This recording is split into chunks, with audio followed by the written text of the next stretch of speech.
पैसे गाडी बनला त्याला आधी नोकरी मिळावं लागेल, नोकरीसाठी आधी शिकावं लागेल, नंतर नोकरी मिळावं लागेल, नंतर मग सगळं त्याला पैसे भेटायला पाहिजे. 3000 रुपयाची नोकरी पुन्हा मागणार मला, कोणीच विचारणार नाही. म्हणजे पहिला बेस काय आहे? नोकरी. आता माझा तुम्हाला सगळ्यांना प्रश्न आहे की तुम्ही सगळं शिकलात, प्रॉपर शिकलात, 21 वर्षात पुढे डिप्लोमा होईल, डिग्री होईल, 10वी नंतर आता तुमचे वेगळे मार्ग आहे. कोणी ग्रॅज्युएट करेल, आर्ट्समधून करेल, कॉमर्समधून करेल, सायन्समधून करेल, कोणी डिप्लोमा करेल, कोणी आयटी करेल, कोणी इंजिनिअरिंग करेल, वेगवेगळे मार्ग आहेत. ते करून 21 वर्षात तुम्ही रेडी त्यासाठी नोकरी मागायला सगळं घेऊन, बरोबर आहे. आता 99% तुम्हाला नोकरी लागली. किती? 99. असं तुम्ही धरा की 99% आपल्याला नोकरी लागली. आणि जर चुकून पुढच्या 5 वर्षात म्हणजे 21 ते 25, कारण मॅक्झिमम लिमिट किती नोकरीचे मिळायचं? ओपनला 25, राखीवला 30, बरोबर ना.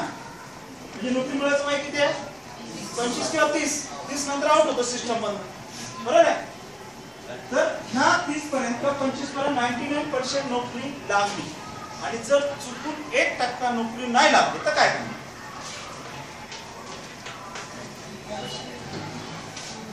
1% जर नोकरी नाही लागली तर तुम्ही काय करणार? किंवा आपले लोक काय करतात? व्यवसाय. राईट. काळा होता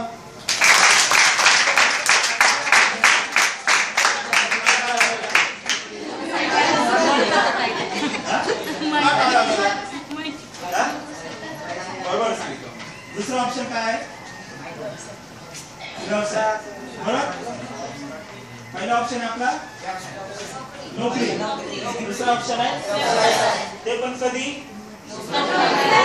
काय लागली तर, म्हणजे वयाचे 30 गेल्यानंतर, बरोबर. आता व्यवसायाला काय लागतं? भांडवल, अजून पैसा.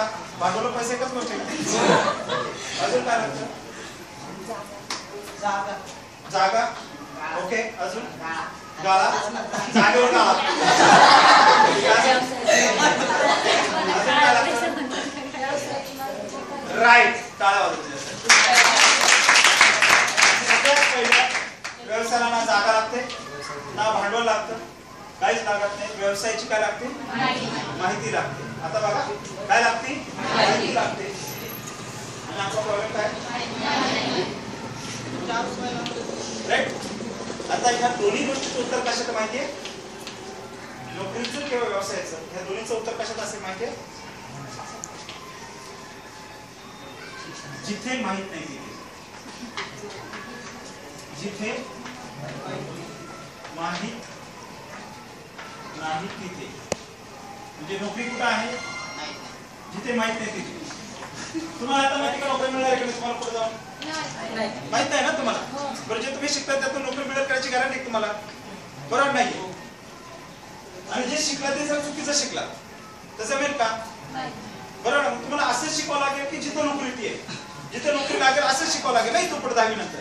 सेम व्यवसायाला काय लागते? माहिती लागते. जो आपण व्यवसाय करणार आहोत त्याची काय लागते? माहिती लागते. म्हणजे ह्या दोन्ही गोष्टी उत्तर कशात आहे? आणि आपला बेसिक प्रॉब्लेम काय? म्हणजे आपल्याला आपण शाळेत कसं जातो?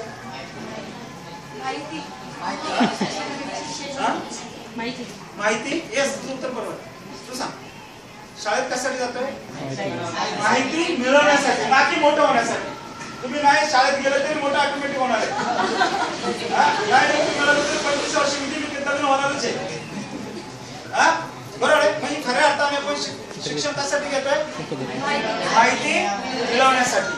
ज्या गोष्टी आपल्याला माहित नाहीये त्या माहिती करून घेण्यासाठी आपले आई वडील आपल्याला रात्रीचे दिवस करून शिक्षण देतात. पोटाचा दिल मात्र करून जे नाही ते काय काय करतात आपल्या आई वडील करून आपल्या शाळेत पाठवतात. शिक्षक लोक रात्री दिवस मेहनत करतात, वेगवेगळ्या प्रकारे प्रयत्न करतात, आपल्याला जिवंताच्या हाताखाली शिकवण्याचा प्रयत्न करतात. बरोबर.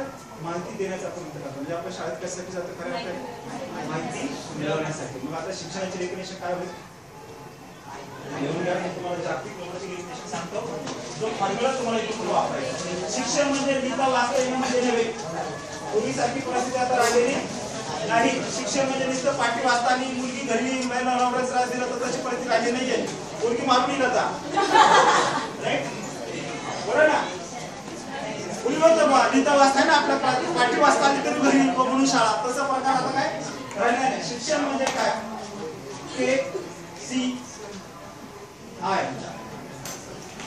KCI. आपण शाळेमध्ये माहिती घ्यायला जातोय, राईट? तर जागतिक दर्जाचा फॉर्म्युला असा आहे, के माने ज्ञान, के माने ज्ञान, के म्हणजे नॉलेज, त्याला मराठी शब्द काही ज्ञान. तुम्हाला किंवा प्रत्येक व्यक्तीला कुठल्या तरी एका विषयाचं परिपूर्ण ज्ञान पाहिजे. कुठल्या तरी एका विषयात. आपण विषय किती शिकवला जातो? 6. 11 12 केल्यानंतर आपला एकच विषय राहतो. म्हणजे खरं शिक्षणाचं वय कुठलं असेल? 6 ते 14, म्हणजे 1ली ते 9वी पर्यंत. खरं शिक्षणाचं वय किती आहे? 6 ते 14 हा वयोगटाचा ह्युमन ब्रेन डेव्हलप व्हायचा. तर तो पण आपल्याला 6 ते 14 पर्यंत सगळे विषय शिकवले असतात. आणि तुम्ही किती भरलात याची टेस्ट म्हणजे 10वी बोर्डाची परीक्षा. तुम्ही किती भरलात, 1ली पासून 9वी पर्यंत किती तीर मारलेत याची टेस्ट तुम्हाला कळावी का? तर 10वी नंतर आपले काय होतात? मार्ग बदलतात. कोणी 8 ला जाऊ शकतं, म्हणजे आपण BA मध्ये करतो. कोणी BCom ला जाऊ शकतो, म्हणजे कॉमर्स, आणि कोणी सायन्स ला जाऊ शकतं. आणि याच्या व्यतिरिक्त जे नसेल तर कोणी IT ला जाऊ शकतं. 2 वर्षाचा व्यवसाय कोर्स, व्यवसाय प्रशिक्षण. IT ला चांगले मार्क असतील तर कोणी डिप्लोमाला जाऊ शकतं. 3 वर्षाचा कोर्स, बरोबर आहे? 3 वर्षात डिग्री, डिप्लोमा नंतर डिग्री करू शकतो. डिप्लोमा 3 वर्षाचा असतो. कुठल्या डिप्लोमा बद्दल बोलतो? इलेक्ट्रॉनिक्स 3 वर्षाचा डिप्लोमा. डिग्री 5 वर्षाची असते. ठीक आहे, बरोबर? हे ऑप्शन्स आहेत आपले, ITI, डिप्लोमा. आणि हे तुम्हाला कुठला मार्ग सुटेबल आहे हे तुम्हाला कळावं याच्यासाठी 10वी बोर्डाची परीक्षा दिली. म्हणजे इनडायरेक्टली तुमच्या टेस्ट असते, IQ टेस्ट असते, आणि ती तुम्हाला कळावी किंवा आपण कुठल्या साईडला जाऊ शकतो याच्यासाठी गव्हर्नमेंट तुमची बोर्ड टेस्ट घेतं. बरोबर आहे? मग त्याचं टेन्शन घ्यायचं काय कारण आहे? परीक्षा तुमची, निकाल लागणार तुमचा, कळणार कोणाला? तुम्हाला. नापास झालं तर घरी, कमी मार्काने पास झालं तर 8 ला, चांगल्या मार्काने पास झालं तर सायन्सला, त्याच्यापेक्षा बऱ्यापैकी झालं तर कॉमर्सला, नाहीतर चालला आहे. बरं, हे तुम्ही ठरवायचं का? दिशा ठरवणारा पिरियड आहे. कारण हे मशीन किती वर्षाचं आहे? म्हणजे सगळा खेळ किती वर्षाचा आहे? म्हणजे त्याचं काही सूत्र असेल की नाही? कुठल्याही गणिताला काय लागतं? 17 वर्गाने सुटतं का? त्याला आपण फॉर्म्युला म्हणतो. सायन्स मध्ये H2O पाणी, तसं म्हणजे 80 वर्ष सगळं खतम करायचं आहे, 60 वर्षी रिटायर करून बाहेर काढायचं आहे. बरोबर, गव्हर्नमेंटला. तर त्याचं काहीतरी गव्हर्नमेंटने सूत्र दिलेलं असेल ना फॉर्म्युला. तर तो सूत्र मी नंतर सांगतो. पहिला नंबर येतो. शिक्षण म्हणजे काय? KCI. KCI म्हणजे काय? के म्हणजे ज्ञान. आपल्याला कुठल्या तरी एका विषयाचं परिपूर्ण ज्ञान पाहिजे. मग तुम्हाला लिहिता यायला पाहिजे, तुम्हाला एक चांगलं वाचता यायला पाहिजे, तुम्हाला नाचता यायला पाहिजे, तुम्हाला गाता आलं पाहिजे, तुम्हाला चांगलं बोलता आलं पाहिजे, किंवा तुम्हाला विषयांमधलं कुठलं तरी परिपूर्ण ज्ञान पाहिजे. आणि हे जर ज्ञान तुमच्या आलं तर तुमच्या C येतं. आता C म्हणजे काय असेल? के माने नॉलेज, ज्ञान म्हणून. C म्हणजे काय असेल? Yes, C Mane confidence. Knowledge असतं तर तुमच्यात काही कॉन्फिडन्स येईल, म्हणजे तुम्हाला भरोसा येईल. कोणावर? स्वतःवर. C म्हणजे आत्मविश्वास. बरोबर, कॉन्फिडन्स म्हणजे आत्मविश्वास. आणि तुम्हाला जर आत्मविश्वास असेल तर तुम्ही आय होता. आय म्हणजे आई नाही म्हणत, इंडिपेंडंट. आय म्हणजे इंडिपेंडंट. हा आहे जागतिक शिक्षणाचा सूत्र. KCI. म्हणजे इथून पुढे 10वी नंतर तुम्हाला जे काय करायचं ते काय करायचं? KCI. Same college. 5 वर्ष तुम्हाला फक्त KCI. ज्या विषयात आपल्याला परिपूर्ण मिळत आहे, जे आपल्याला आलं त्याच्यावर परिपूर्ण नॉलेज मिळवता. नॉलेज आलं तर तुम्हाला भरोसा येईल, आणि भरोसा आला तर इंडिपेंडंट होतात. म्हणजे काय करतात? लक्षात आलं? वापरायचं KCI. Knowledge, knowledge get confidence, confidence. आता हे करताना सगळ्यात पहिलं काय पाहिजे? Who I am. सगळ्यात पहिलं काय माहित पाहिजे? हू आहे, मी कोण आहे. बरोबर, तर सगळ्यात पहिलं मी कोण आहे? आपलं नाव म्हणजे काय असेल. आता ह्युमन कशासाठी जगतोय माहितीये का? 80 वर्षाचा जो खेळ चाललाय तो कशासाठी चालला असेल? काय वाटतं तुम्हाला? नोकरी विकत जाऊ द्या, कशासाठी करत असेल माणूस? कधी विचार केला? कधी प्रश्न पडले तुम्हाला? काय सांगतो कशा एवढी मातापेक्षा हा बरोबर सगळ्यात मोठी गमतीची गोष्ट सांगतो माणूस घाबरतो कशाला प्रत्येक माणूस कशाला घाबरते मरणाला बरोबर आहे प्रत्येक जण घाबरतो ना आता जरी तू साप सोडलाय का नाही तर सगळे बोल तू साप निघला तर सगळे बाहेर का चावलं गेलं तर भीती कशाची आहे बरोबर मरणाची आता मला खूप गेल्या 20 वर्षापासून प्रश्न पडतो छान प्रत्येक जण माणूस घाबरतो कशाला मरणाला आणि एक ना एक दिवस मरणाला ठरलेलंच आहे बरोबर एक ना एक दिवस मरणारच आहे मग मरायला घाबरायला पाहिजे का मग कशा घाबरायला पाहिजे जेवढे भरलेत ना ते उरलेले दिवस कसे जगायचे बरोबर आहे एक ना एक दिवस मरणारच आहे तर मग पुढे जाऊन मरण्यापेक्षा मी मरणाराचे असं ठरवून जगलं तर त्याच्यात मजा येईल की नाही मग हे ठरवलं काय करावं लागेल ऍव्हरेज काढावं काय करावं लागेल किती वर्ष मशीन जगलं आपलं तर मग ह्युमन ब्रेन ऍव्हरेज किती वर्ष जगतो तर तो 80 वर्ष जगतो असं मिळतं आता किती वर्ष जगतो 80 वर्षाच्या वरती आपल्यापैकी कोणी जिवंत राहिलं असं मला नाही वाटत राहिलं तर मग त्याचं चांगलं निश्चित योग आहे तुम्ही सगळ्यात 80 वर्षाचा मग ह्या 80 वर्षाचं जीवन हे कशासाठी असावं मला असं वाटतं कशासाठी मानवाची धडपड चालत असते सुख म्हणजेच काय आता सुख कुठे भेटतो वाटतं तुला भेटत असं तर मला असं वाटतं गेल्या 20 वर्षाचा माझा एक्सपिरियन्स मला असं वाटतं प्रत्येक नावासाठी कशासाठी लागतो आणि असं मला काय वाटतं त्याचं उत्तर पण मी देईन प्रत्येक बापाला मुलगी नको असती मुलगा पाहिजे हा आता मुली तर मुलात काय फरक आहे का पण मुलगी जेवढं जीव लागते तेवढं कुठलंच पोरगं जीव लागतो 5 असेल तरी जीव नाही लावत मला सांग नाही आमचं वापरत आम्ही जीव लागतो माहितीये बरोबर आहे आता मग प्रत्येक बापाला तरी मग वर्गच असतो पण आता घातलं तरी पोरगच पाहिजे का बरं तर त्याच्या मागे त्याचं काय राहतंय ते नाही का वंशाचा दिवा ते वंशाचा दिवा म्हणजे काय असते नावच ना बरं ना म्हणजे खरं अर्थाने माणूस कशासाठी जगतो मग कळत मला पडतंय बरं केलं गव्हर्नमेंटने आता आयांची नाव टाकायचं लागतं मुलीचे पण नाव ठीक आहे मग माणूस कशासाठी जगतोय माझं हे नाव किती प्रकारचं असतं भरपूर प्रकार दोन प्रकार एक तर चांगलं किंवा वाईट बरोबर आहे चांगलं किंवा वाईट नाव टाकलं किती वेळा असेल 5 मिनिट 1 सेकंड फक्त तुम्ही मला आयला म्हणायचं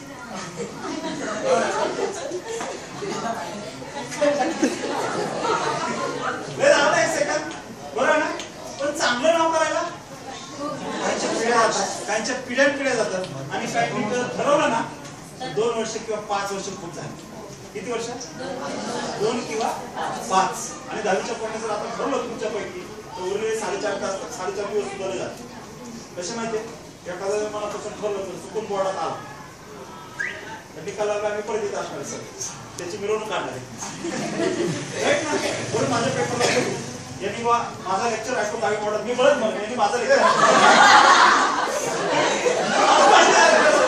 मला माझी मेहनत करायची ना आणि कारण मी लेक्चर दिला कारण मला माझं नाव करायचंय तुम्ही ठरवून जर आले बोर्डात तर तुमचं नाव कमीत कमी कुठेतरी लागेल लक्षात आलं म्हणजे माणूस कशासाठी करतोय चांगल्या नाव कशा नावासाठी चांगल्या नावासाठी आणि दुसरं नाव कुठलं आहे वाईट नाव 2 प्रकारचे नाव आहे आणि मला ना वाटतं कुठल्याही माणसाला मला पण असं वाटतं की आपलं वाईट नाव हवं तुम्ही जे मागाशी म्हणले ना मोठं होण्यासाठी शिकते मोठं होण्यासाठी म्हणजे चांगलं नाव मिळवण्यासाठी शिकते बरं मग आता चांगलं नाव मिळवायला 80 वर्षाची जिंदगी त्यात 30 झोपण्यात गेले 50 राहिले 50 मध्ये नोकरी मिळण्याचे किती झाले 30 राहिले 30 वर्ष करून बायको पोरं संसारी आईबाप कर्ज कपडे स्वतःसाठी कधी जगायचं नाव कधी कमायचं बाबा 30 वर्षात नाव होतं ते होत आहे सगळं लग्न बायका पोरं संसार नाव होत काय काय करणार ना बरोबर खऱ्या अर्थाने नाव करायला संधी कधी असते हे तुमचे आहेत हक्काचे कोणाचे आहेत हक्काचे करायच्या पिरियडमध्ये तुम्ही काही नाही केलं तर सगळे तुम्हाला देतात आणून पुरवतात परीक्षेनंतर कोणी नाही विचार करत आलो राईट तर खऱ्या अर्थाने खरं सध्या 21 आणि मग चांगल्या नावासाठी जगायचं आहे त्याला काही सिस्टम असायला पाहिजे की नाही हा बरं ना प्रत्येक गोष्टीला काय लागते सिस्टम लागते गव्हर्नमेंट 60 वर्षाच्या पुढे हिशोबात धरत नाही हे माहिती आहे तुम्हाला गव्हर्नमेंट 60 वर्षाच्या पुढे रिटायर करून टाकते 98 वर्ष आउट बरं म्हणजे गव्हर्नमेंटच्या दृष्टीने आपण किती उपयोगी आहे 58 किंवा 60 बरं ना नंतर हाड्या आहेत पेन्शन भेटली ठीक आता पेन्शन पण बंद केली खऱ्या अर्थाने सगळ्यात किती वर्षाचा आहे 60 मग याचं काही सूत्र असेल की नाही तर मी तुम्हाला सूत्र सांगतो 0 ते 15 काय शिक्षण 0 ते 15 ते खऱ्या अर्थाने पहिला बेसिक आहे आता 15 वर्ष तुम्ही पुढे असता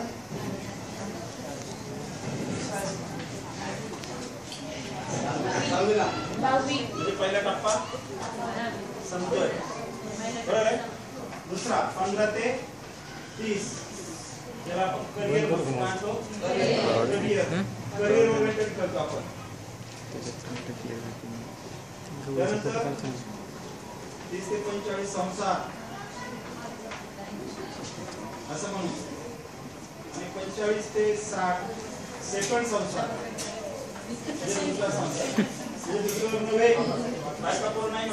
मुलं बाळग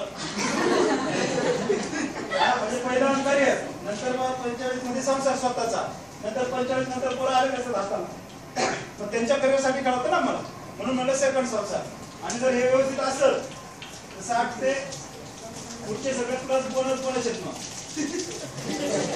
जर तिथं व्यवस्थित झालेलं असेल तर ठीक नाही तर माझ्या हिशोबाने इथं हरियाणा कसं हाड्या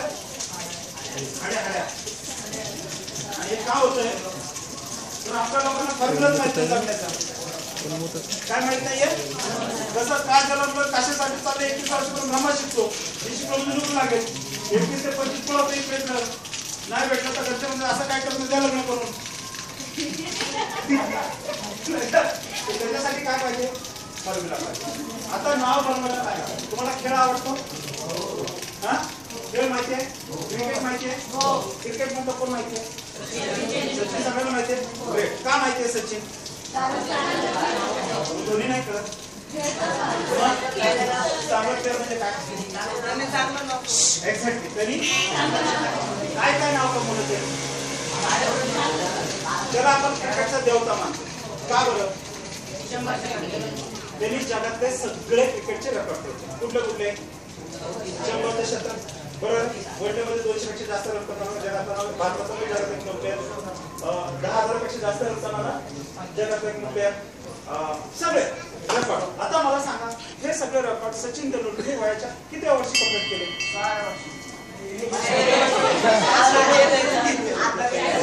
आता सचिन तेंडुलकरचं वय किती आहे 42-43 बरोबर याच्या पुढे जाऊन सचिन तेंडुलकरचा आता नवीन रेकॉर्ड आहे खेळामध्ये पहिला भारतरत्न सर्वोच्च पुरस्कार मिळवणारा पहिला प्लेअर खेळामध्ये भारतरत्न ट्रॉफी हे साधारण सगळे रेकॉर्ड 35 ते 42 च्या पिरियड मध्ये तर माझा दुसरा प्रश्न आहे सचिन तेंडुलकरने क्रिकेट खेळायला सुरुवात कधी केली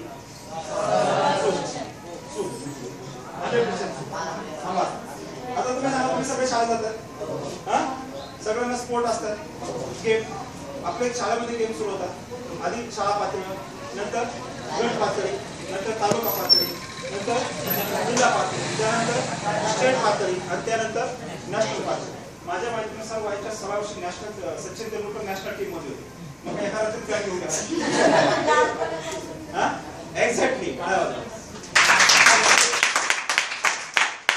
सचिन तेंडुलकर क्रिकेट लहानपणापासून म्हणजे वयाच्या 3ऱ्या वर्षापासून खेळत होते तुम्ही साधे सचिन तेंडुलकरचे फोटो जरी पाहिले ना टीव्हीला आले तर ते असं की असावर दिसते बघा लहानपणी असं तर सचिन तेंडुलकरने क्रिकेट खेळायला सुरुवात कधी केली वयाच्या 3ऱ्या वर्षापासून बरोबर आहे आता बघा तुम्हाला सचिन तेंडुलकरनी क्रिकेट खेळायला सुरुवात वयाच्या 3ऱ्या वर्षापासून केली, म्हणून तो वयाच्या 16 वर्ष पुढे होता नॅशनल टीमचा होता. 16व्या वर्षापासून नॅशनल टीम मध्ये खेळून सलग वयाच्या 40व्या वर्षामध्ये पुढे 24 वर्ष भारताच्या टीम मध्ये खेळत होता, म्हणून सचिन तेंडुलकरची संघटना प्राप्त होती. एका रात्री झाले का? बरोबर आहे. आणि मग जर तुम्हाला मोठं व्हायचं असेल तर त्याची सुरुवात तुम्ही केव्हा करायला पाहिजे? कमीत कमी आतापासून. बरोबर आहे ना? लहानपणापासून. असं नाही की तुम्ही काहीच केलं नाही, तुम्ही काहीतरी ते केलंय ना. आज तुम्ही 8वी 9वी 10वी 1 टप्पा तुम्ही कव्हर केला आणि खऱ्या अर्थाने जीवनाच्या उभारण्यावर तुम्ही आता पहिला टप्पा स्टार्ट करताय. पहिला स्टेप आपली संपलेली आहे. आता इथून पुढे तुम्ही कोणासाठी जाणार आहात? स्वतःसाठी. जे काय करायचं कोणासाठी करायचंय? स्वतःसाठी करायचं. आई बापासाठी किंवा शिक्षकांसाठी नव्हे. इथं बेस होता तो संपलेला आहे. 10वी बोर्डाची परीक्षा का द्यायची? तर तुम्हाला तुमची दिशा ठरवता यावी, कुठे जायचं ना, राईट. आणि जर चांगलं नाव कमवायचं असेल तर आयुष्यामध्ये बाळांनो 5 वर्ष भेटतात. किती वर्ष भेटतात? आणि ते स्वतःचे असतात. एक तर 5वी ते 10वी किंवा 10वी ते पुढचे 5 वर्ष. 100%. एखाद्याने जर ठरवलं, जर प्रॉपर ट्रॅकने आपण गेलो तर काही लागत नाही. बरोबर. तर सगळ्यात पहिलं हू आय एम, मी कोण आहे हे आज घरी गेलं लिहा. नाव पूर्ण, प्रत्येकाला नाव असतं.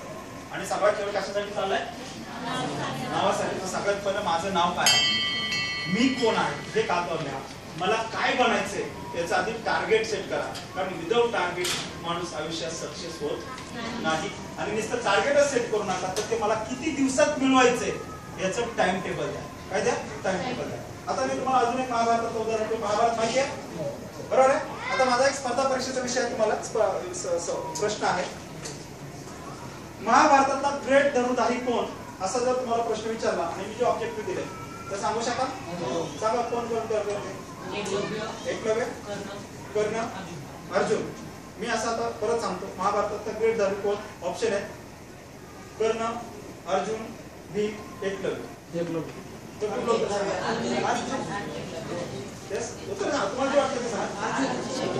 अर्जुन. का बरं? त्याने त्या बायकोसाठी 62 वेळा पडला म्हणून. का बरं? दिला म्हणून. चुकीचं उत्तर आहे. एकलव्य ग्रेट धनुर्धारी आहे हे उत्तर बरोबर आहे, पण का हे माहिती आहे का? त्याचं लक्ष फक्त त्या पक्षाचा डोळा फोडण्यावर.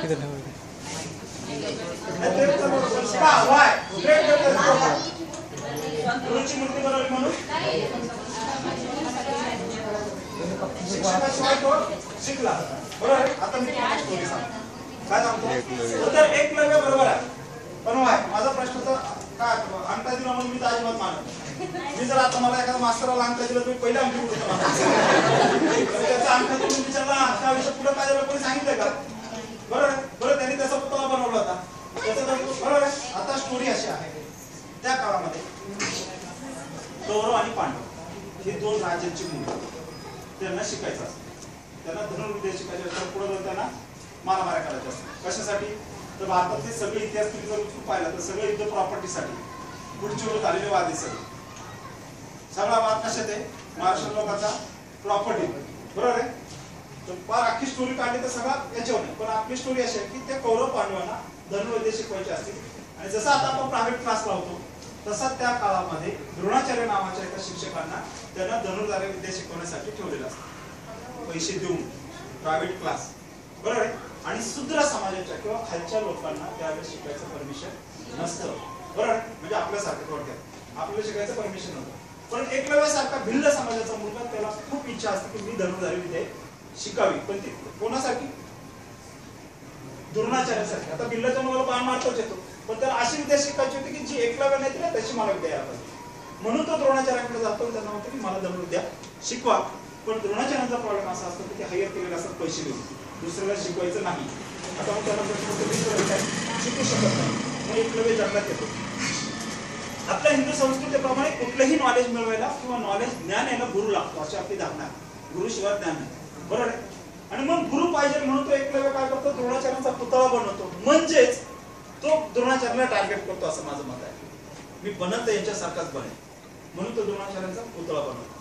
आणि ते म्हणलं जर पुतळा बनवून शिकवायचं, आता सगळ्या शिक्षकांनी फोटो काढून नेले आणि म्हणले आता आम्ही बोर्डात येतो, होईल का? रामशितेचा फोटो घेऊन लावतो आणि आलोच बोर्डात, असं नाही होणार, राईट? तर कालांतराने एक दिवस द्रोणाचार्य कौरव पांडवांना ट्रायल साठी म्हणून जंगलात घेऊन जातात. तुम्ही जे म्हणता ते बरोबर. तुम्ही चला कोणाला प्रॅक्टिकली वर्क करू आपण, कोण बाण भारी मारून जातात.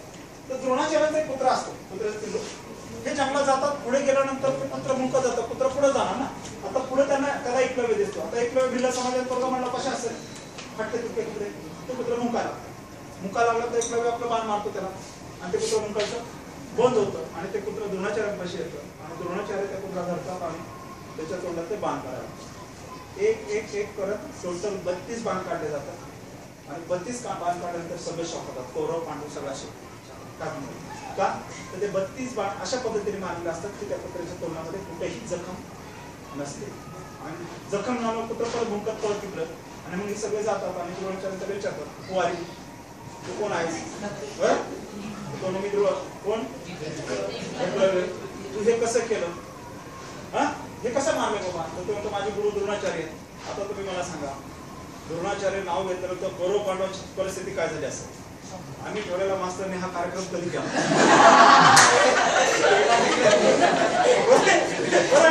आणि सगळ्यात जास्त फाटून कोणाच्या हातात आले असेल?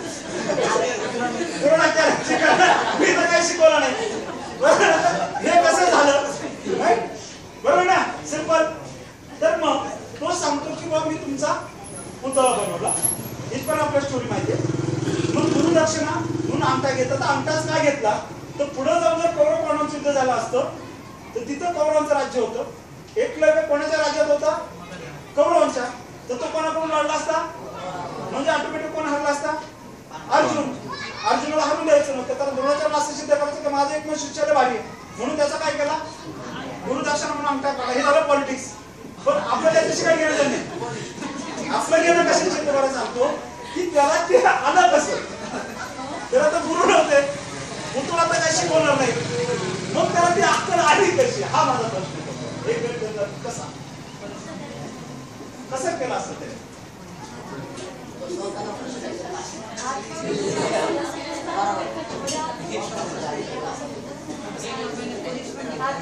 पुतळा बनवला होता, ताण घालवताय, शांततेत आहे का? पुतळा बनवला होता. थोडासा काय करत असेल त्याचं टार्गेट होतं द्रोणाचार्य. मला असं वाटतं आपण जे फोटो लावलेला असतं कसा केला होता तुमच्या काहीतरी आदेश आपल्या थोडाफार यावा बाबा, आपण काहीतरी बनावं, बरोबर? तर मला असं वाटतं त्यांनी लाकडाचा पुतळा बनवला असेल, दररोज सकाळी उठत असेल, दर्शन देत असेल, लांब जाऊन उभा राहत असेल आणि त्याच्या पायापाशी बांधणार असेल. राईट? पायापाशी म्हणलं काय का तर त्याचा टार्गेट कोण होता? द्रोणाचार्य. पण ती क्रिया तो दररोज करत होता. सकाळी 2 तास, संध्याकाळी 2 तास नियमाने, बरोबर? Repeat repeat repeat repeat. आणि ह्या जगाच्या पाठीवर तुम्ही कुठलीही गोष्ट जोपर्यंत सातत्याने करत नाही तोपर्यंत ती तुम्हाला येत नाही. आणि ह्या जगाच्या पाठीवर कितीही भारी क्लास लावला किंवा कितीही भारी मास्तर असला जोपर्यंत तुम्ही स्वतःहून ठरवत नाही किंवा अभ्यास करत नाही तोपर्यंत तुमचा अभ्यास होत नाही आणि तुम्ही कधीच मोठे होणार.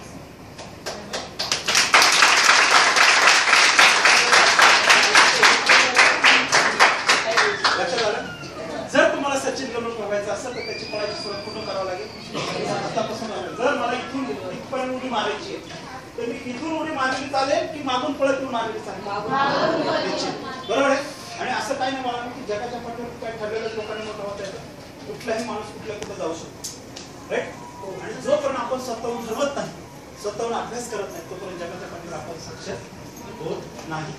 मी श्रीराम शिंदे, मूळ गाव राळेगण शिंदे, पाणे तालुका, तुमच्यासारखाच खेड्यातला एक मुलगा, शेतकरी कुटुंबातला मुलगा, ग्रामीण भागातल्या शाळेमध्ये शिकलेले विद्यार्थी, 1ली ते 4थी पर्यंत जिल्हा परिषद शाळा, घरापासून 5 किलोमीटर 4 ओढे ओलांडून जावं लागायचे.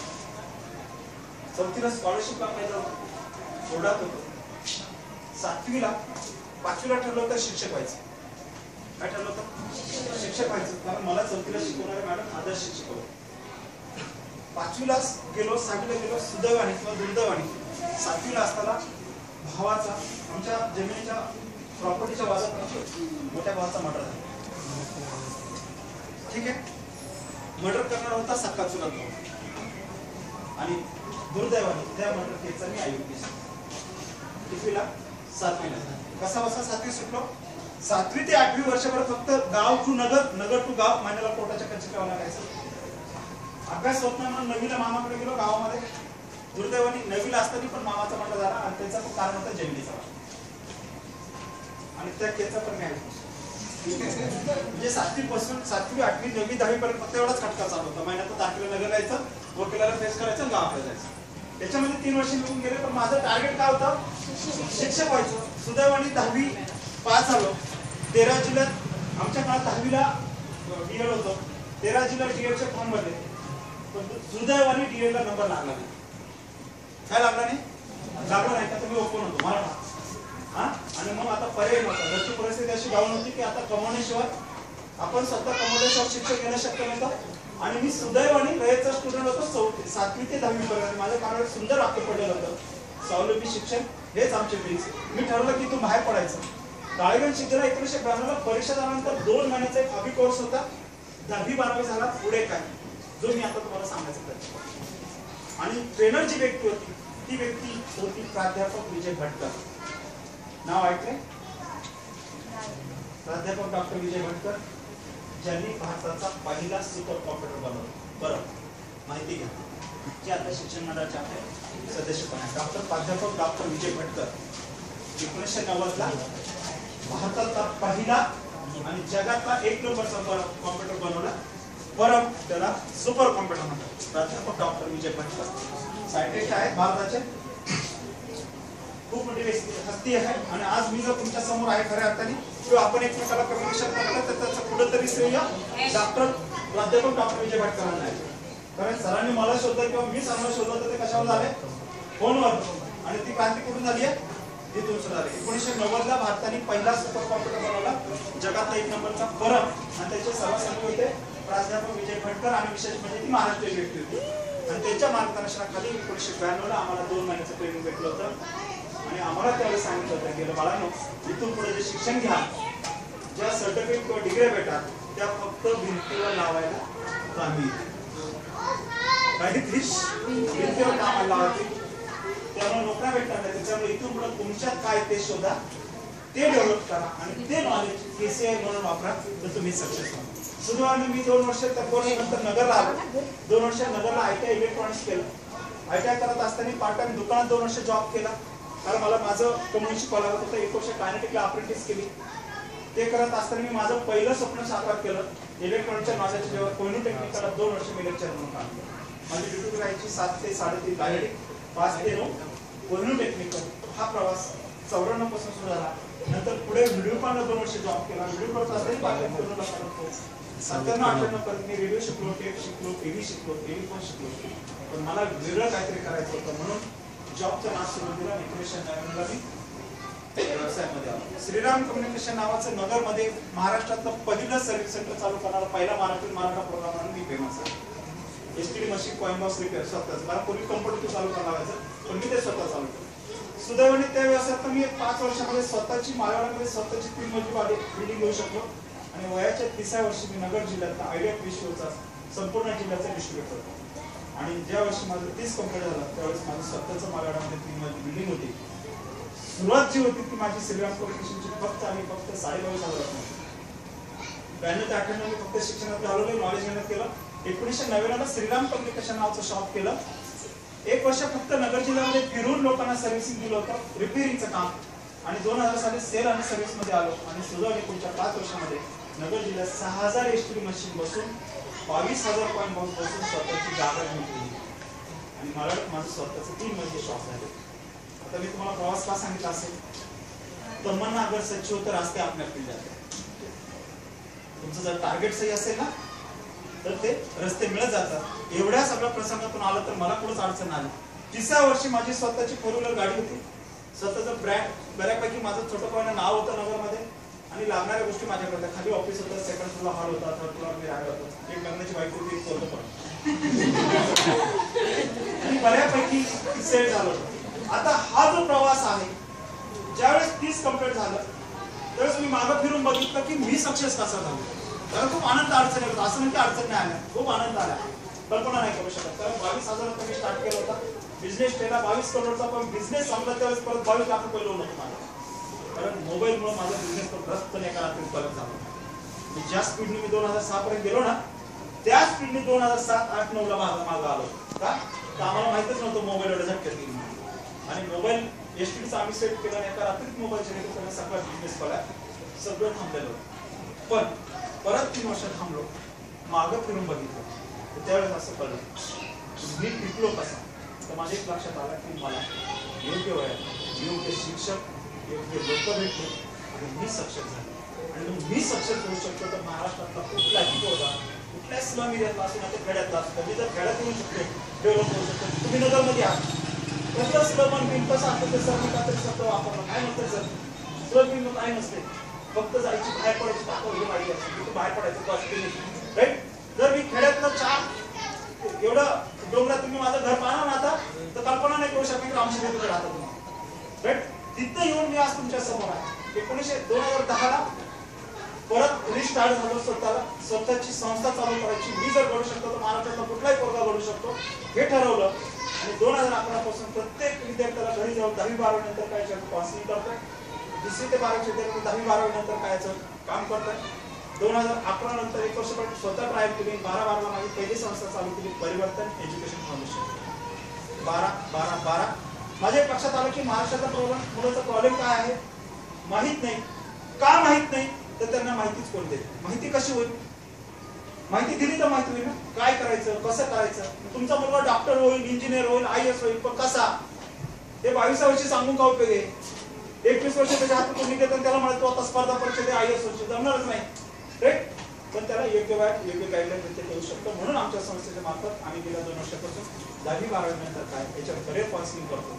आणि आमचा उद्देश आहे की एखाद्या मुलाने जर ठरवलं आणि प्रॉपर ट्रॅक केला, प्रॉपर प्लॅनिंग केलं तर तो जगाच्या पाठीवर कुठेही जाऊ शकतो.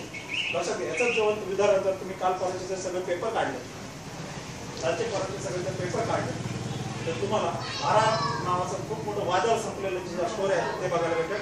आणि त्या जर स्टोऱ्या पाहिल्या तर म्हणजे असं काळीच फाटतं. काय एखादा माणूस झुरत नको पर्यंत जाऊ शकतो राईट. तर असं काय नसते. एक स्टार्ट केला तर तुम्ही सक्सेस सक्सेस व्हायला काही लागत नाही. फक्त काय लागते माहिती लागते. फक्त तुम्हाला सक्सेस व्हायला काय लागते माहिती लागते. मग माहितीचे सोर्स काय काय आहे. एक तर आपले म्हणजे गुरुजन वर्ग तुमच्यासाठी रात्रदिवस मेहनत करतात नाही, त्यांच्याकडे माहिती असते बघा, निश्चित माहिती असते बरं. तर सगळ्यात पहिलं तुमचे आईवडील त्यांच्याकडे माहिती नसतं तर गुरुजन वर्ग तुमच्यासाठी जे मेहनत करतात त्यांनी रात्रदिवस मेहनत केली असते त्यांच्याकडून माहिती भेटू शकते. दुसरा माहितीचा सोर्स आहे आपले शिक्षक. लोक खायचं, भरपूर लोक खायचं, माहिती नसतं तर लोक खायचं. आपल्या माहितीचे चांगले लोक ज्यांना माहिती त्या लोकांना माहिती मिळत प्रयत्न करायचं. दुसरं ऑप्शन पुस्तक, पुस्तकांमधून खूप माहिती भेटते. तिसरं ऑप्शन आहे पेपर्स. पेपर्स मध्ये काही नाही वाचायचं, जे आपल्याला लागतं तेच वाचायचं, फालतूच्या गोष्टी वाचायच्या नाही. टीव्ही मध्ये असेच कार्यक्रम बघायचे जे आपल्या गरजेचे. तुम्हाला मी सांगितलं की इथे तुमचे 5 वर्ष कोणासाठी जगायचे, तुम्हाला स्वतःसाठी नावासाठी जगायचंय, चांगलं नाव मिळवायचंय, तर मेहनत करावं लागेल. आणि शेवटी फायदा कोणाला होणार आहे तुम्हाला. कारण आयुष्यात फक्त 5 वर्ष तुमचे आहेत, ते जगा, आनंद घ्या. पण ते घेताना माहिती मिळवा, फालतूची माहिती मिळवू नका. शक्यतो मोबाईल आणि व्हॉट्सअप आणि फेसबुक पासून कृपा करून लांब. काय मोबाईल, व्हॉट्सअप आणि फेसबुक पासून पुढच्या 5 वर्षी लांब राहा. कारण त्याच्यात काय निष्पन्न होणार, त्याच्यात वेळ वाया घालवता. मी तुम्हाला गणित सांगितलं मला. आयुष्यात सगळ्यात इम्पॉर्टंट काय पिरियड आहे, काय गोष्ट आहे, टाइम. काय महत्वाचं आहे.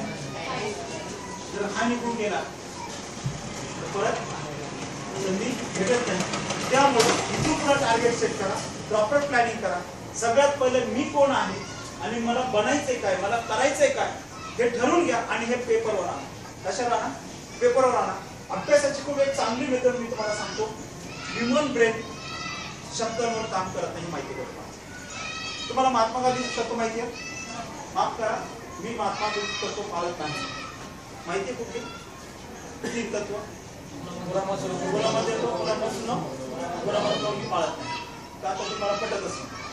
का नाही पटत, त्याचं कारण आहे ह्युमन ब्रेन शब्दांवर काम करत नाही, तो पिक्चरवर काम करतो. त्याचं तुम्हाला ज्वलंत उदाहरण आहे. सर्वांनी डोळे झाका.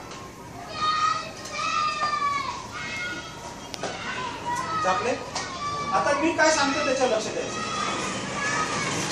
तुम्ही तुमच्या आईचा चेहरा डोळ्यासमोर आणायचा नाही. याद राखा, जर आईचा चेहरा डोळ्यासमोर आणायचा बोला काय झालं. मी काय सांगितलं होतं बरोबर. म्हणजे तुमचा ब्रेन कशावर काम करतोय, शब्द येतो पिक्चरवर. तुमच्या समोर काय आलं पिक्चर. मी शब्द सांगतो काय, आईचा चेहरा डोळ्यासमोर आणायचा नाही. आईचा चेहरा डोळ्यासमोर आणायचा नाही म्हटलं तरी येत होतं. म्हणजे तुमचा ब्रेन नाही या शब्दाला काय अर्थ नाही बरोबर. पण आईचा चेहरा म्हणतात चेहरा समोर. ह्युमन ब्रेन कशावर काम करतोय पिक्चरवर.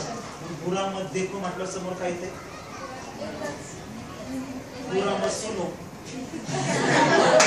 बुरा मत कहो. आणि त्याच्या पुढे जाऊन मी काय बोलतो हे जर कळलंच नाही तुम्हाला तर काय करणार आहे. बुरा बोला सांगणार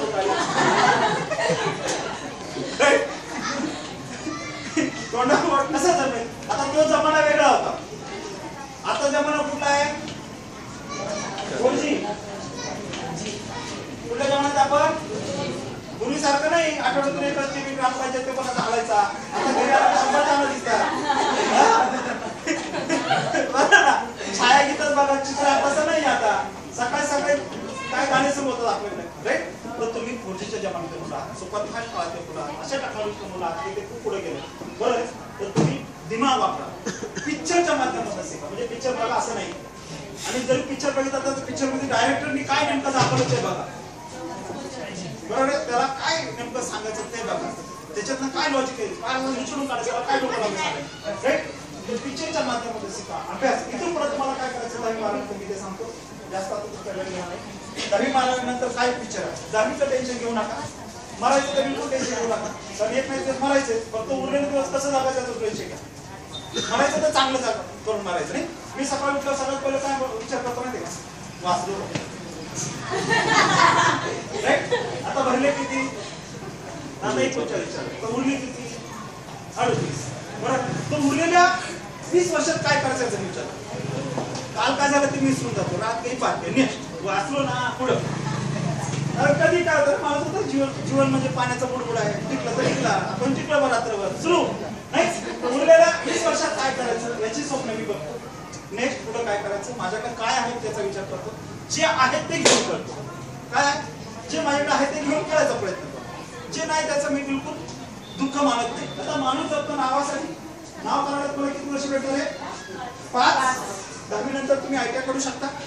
ITI झाल्यानंतर ITI बरोबर पार्ट टाइम कॉलेज करू शकता. एका शिक्षणावर इथून पुढे राहू नका. मल्टीपर्पज शिक्षण घ्या. तुम्हाला कॉम्प्युटर यायला पाहिजे, तुम्हाला कॉम्प्युटर ऑपरेटिंग करता यायला पाहिजे, तुम्हाला टायपिंग यायला पाहिजे, तुम्हाला DTP यायला पाहिजे, प्रॅक्टिकली नॉलेज पाहिजे, तुम्हाला सगळं चांगलं बोलता आलं पाहिजे, विचार मांडता आले पाहिजे, चांगलं राहता आलं पाहिजे, चांगलं लिहिता आलं पाहिजे. बरं आपल्यात काय गुण आहे ते शोधा. सगळ्यात पहिलं प्रत्येक माणसात एक चांगला गुण असतोय. तर तो चांगला गुण असेल तो डेव्हलप करा. KCI करा. 10वी नंतर ITI करता येतं. तर मी पहिलं सजेशन हे देईन, पायाकडे बघू नका. 10वी नंतर 12वी करायचा प्रयत्न करा. परिस्थितीचा असेल तर पार्ट टाइम काम करून 12वी करा. 12वी नंतर ग्रॅज्युएशन करा. 10वी नंतर आपल्याला मिलिटरी जाता येतं. 12वी नंतर तुम्हाला पोलीस भरतीचा ट्राय करता येतो. वेगवेगळ्या क्षेत्रामध्ये जिल्हा परिषदेचा ट्राय करता येतो. शक्यतो ग्रॅज्युएशनचं स्वप्न ठेवा. पूर्ण ग्रॅज्युएट व्हा. कारण ग्रॅज्युएट नंतर खूप मोठे फ्युचर आहे. तुम्हाला ग्रॅज्युएशन नंतर MPSC करता येतं, UPSC करता येतं, IAS होता येतं. अवघड नाहीये. जगातली कुठलीही गोष्ट अशी नाहीये की ती शक्य नाही. Everything is possible. फक्त टार्गेट सेट करा आणि स्वतःसाठी. ठीक आहे. याच्या जर काही माहिती लागली तर आमची संस्था आहे मालाडमध्ये. आम्ही करिअर अकॅडमी चालवतो. परिवर्तन करिअर अकॅडमी मालाडत आमचं ऑफिस आहे. ज्यामध्ये आम्ही पोलीस भरती, जिल्हा परिषद भरती, TET, CETचे क्लासेस चालवतो. MPSC, UPSCचे पण क्लास जातात. आणि पुढच्या महिन्यामध्ये 1 एप्रिलपासून 30 मे पर्यंत 10वी-12वी नंतर काय याच्या आम्ही 2 महिन्याचं ट्रेनिंग सेशन घेणार आहोत. आम्ही त्याची कॉस्ट ठेवणार आहे. फुकट काय आम्ही देणार नाही. आमचं प्रिन्सिपल आहे माझं स्वतःचं. मी फुकट काय देत नाही आणि फुकट काय घेणार पण नाही. फुकट घेतल्यामुळे वाटलं झालं सगळ्या महाराष्ट्रात. खिचडी फुकट, पुस्तकं फुकट, आई बाप शाळेत विचारायचे काय चाललंय. आणि 12वी नंतर पोरगा म्हणतो वेळ आपण फुकट काय घ्यायचं नाही, फुकट काय द्यायचं नाही. आमचा 2 महिन्याचा ट्रेनिंग सेशनचा उपक्रम राहणार आहे. जर कुणाला करायचं असेल तर तर निश्चित एक 10वी-12वी झालेली मुलं त्यांना 2 महिन्याच्या ट्रेनिंग सेशनमध्ये आमच्या भाग येत आहेत. याच्या व्यतिरिक्त तुम्हाला करिअर ओरिएंटेड काय माहिती पाहिजे असेल तर ती आम्ही फ्री ऑफ कॉल देऊ. मला वाटतं 9:30 ते 9:30 वाजता आमचे चालू असतं. याच्या व्यतिरिक्त नगर परिवर्तन नावाचं आमचं एक शैक्षणिक साप्ताहिक येत असं किती आम्ही काढतो. त्याचं लॉजिक असं आहे की इथून पुढे तुम्हाला नोकऱ्या मिळतात तर नोकऱ्या पुढे त्याचा कळलं पाहिजे. तर त्या साप्ताहिकामध्ये नोकरी संदर्भ नावाचा आमचा चॅप्टर आहे. त्याच्यात संपूर्ण नोकऱ्या ह्या आठवड्यात पुढे निघणार याची डिटेल्स वेबसाईटवर आम्ही दिलेली असते. सोबत स्पर्धा परीक्षा तुमचा खूप मोठा मॅटर आहे. स्पर्धा परीक्षा म्हणजे दुसरं तिसरं काय नाही तुम्हाला सांगतो. सगळं मुलं स्पर्धा करतात तर स्पर्धा काही नाहीये. महाराष्ट्रातील भरपूर उद्योग झाले. सर्व जाती धर्माचे मुलं शिकतात. जागा कमी आणि मुलं जास्त म्हणून स्पर्धा. त्याच्यात कोण टॅलेंट ते काढायचं बरोबर आहे. मग टॅलेंट काढायचं असेल तुमच्याकडे काय लागेल? ज्ञान लागेल, नॉलेज लागेल आणि नॉलेज तुम्हाला मल्टीपर्पज लागेल. स्पर्धा परीक्षेचे विषय असतात चालू घडामोडी, लेटेस्ट काय झालं ते, हिस्ट्री, भूगोल, सामान्य आणि बुद्धिमत्ता आणि अंकगणित हे 4 टॉपिक आहे. आणि सर्व स्पर्धा परीक्षा येणारा अभ्यासक्रम हा 4थी ते 12वीचा तत्त्वाचा असतो. म्हणजे खऱ्या अर्थाने तुमचा फाउंडेशन पुढे इथंच आहे. इथून पुढे फक्त आणि त्याच्यावर तुमच्या स्पर्धा परीक्षा द्यायच्या. तुम्हाला कुठलीही माहिती लागते एनी टाइम आमच्या ऑफिसमध्ये तुम्हाला मला माहिती भेटेल. मी जाता नंबर देतो सर. फोनवर पण काय माहिती असेल तर जरूर हे करा. मी माझ्याकडे थोडाफार प्रयत्न केला सांगण्याचा. मला तुमच्या संस्थेने इथं तुमच्यासमोर बोलायची संधी दिली त्याबद्दल मी परिवर्तन नेशन फाउंडेशन आणि नगर परिषद साप्ताहिकाचे तुमचे आभार मानतो. आणि तुम्ही सर्वपणे शांतपणे ऐकून घेतलं त्यावेळेस पुढे तुमचे आभार मानतो. धन्यवाद.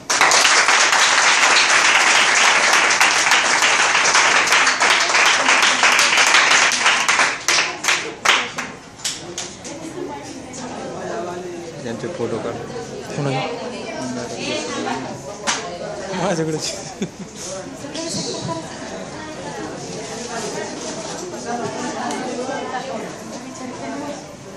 या ठिकाणी तुमच्यासमोर जीवनाचे रूप आणि त्याचं बेरीज वजाबाकी या माध्यमातून असणारं स्वरूप अतिशय उत्कृष्ट अशा शब्दांमध्ये मांडलेलं आहे बा. तुम्हाला यामधून मला वाटतं निश्चितच तुमच्या डोक्यामध्ये एक वेगळी भावना होती की आम्हाला 10वी परीक्षा, त्याच्यामधलं गणित, त्यानंतर लागणारा वेळ, त्याचं कॅल्क्युलेशन, परीक्षेचं स्वरूप, प्रश्नपत्रिकेचं लेखन या बाबीवर कुठंतरी आम्ही घेऊन जाऊ असं तुम्हाला वाटत होतं. परंतु माझ्या मनामध्ये एक वेगळी भावना होती. ज्या तुमच्या सर्वांच्या डोक्यावरती आलेला जो ताण आहे तो ताण थोडासा कमी करायचा, एक हसऱ्या आणि वेगळ्या अशा विश्वामध्ये तुम्हाला घेऊन जायचं. त्या दृष्टीने आजचं हे शिबिर आयोजित केलंय. यानंतर मी हर्षदा मॅडमला विनंती करतो की आमच्या या मुलांसारख्या नाजूक बालकांना अशा एका रम्य विश्वामध्ये घेऊन जा आणि त्यांना वेगळं असं काहीतरी द्या.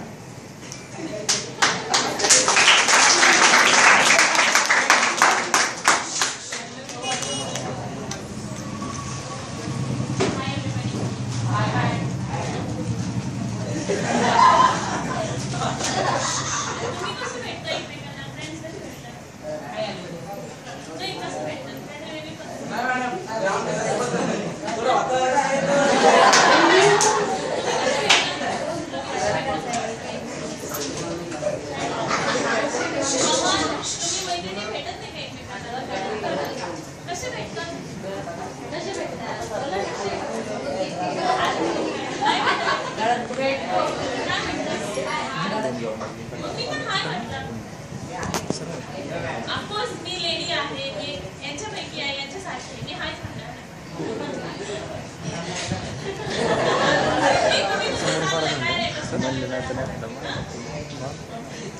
चला आता सगळे आय थिंक 10वी आणि 12वीच्या परीक्षेच्या टेन्शनमध्ये आहे.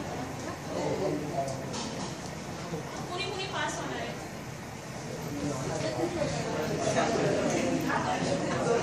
सगळे पास होणार आहे. बरं, कुणाचा अभ्यास कम्प्लीट झालेला आहे?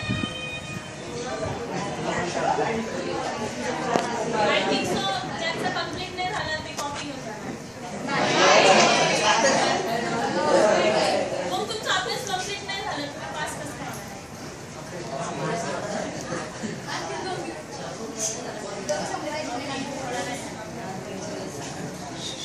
बरं, तुम्हाला कोणकोणते सब्जेक्ट अवघड वाटतात? जिओग्राफी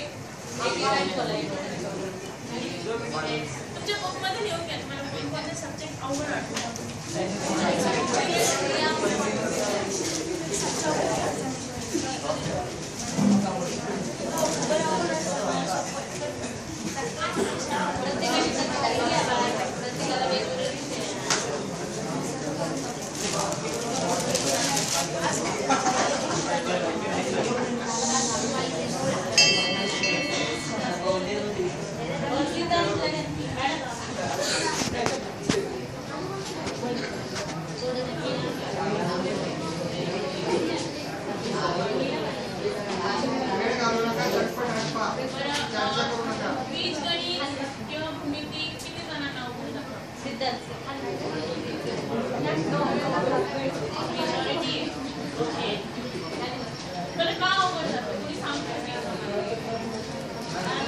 आपण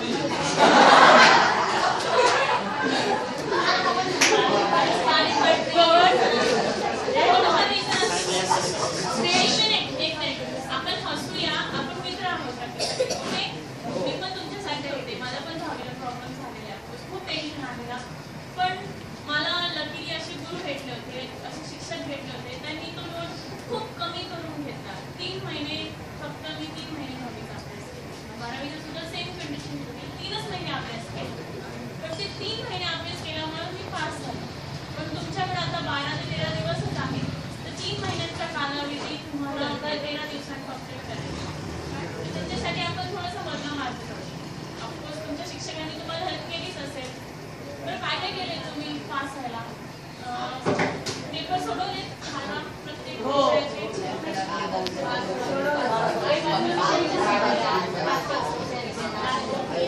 कुणी कॉपी करून सोडवलेत आणि कुणी वाचन करून किंवा मनाने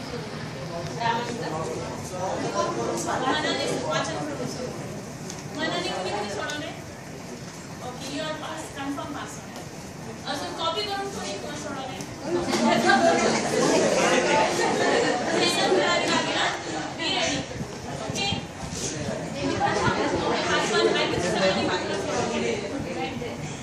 बरं, बीज गणित आणि भूमितीचा पास होण्याचं मेन सूत्र, त्यांचं सूत्र सगळ्यांनी सूत्र लिहून काढलीत काय का पेजवर? नक्की काढलीत का फक्त हो म्हणायला? बरं, पाठ केलीत का? पाठ करा. तुम्ही बीज गणित आणि भूमितीचे सूत्र व्यवस्थित पाठ केले आणि ते व्यवस्थित ते सोडवायला शिकले की तुम्ही भूमिती आणि बीज गणित मध्ये पास आहात. कारण तुमचे 20 मार्क जे हक्काचे आहेत ते टीचर झटपट करून काही ना काही 15 तरी देतातच तुम्हाला, किंवा 12 सांगतो, जास्तच बघा, काही असे नाही, एखादा शैतान तर 12 देते. ते स्कोर केले. आता पास व्हायला किती मार्क लागतात?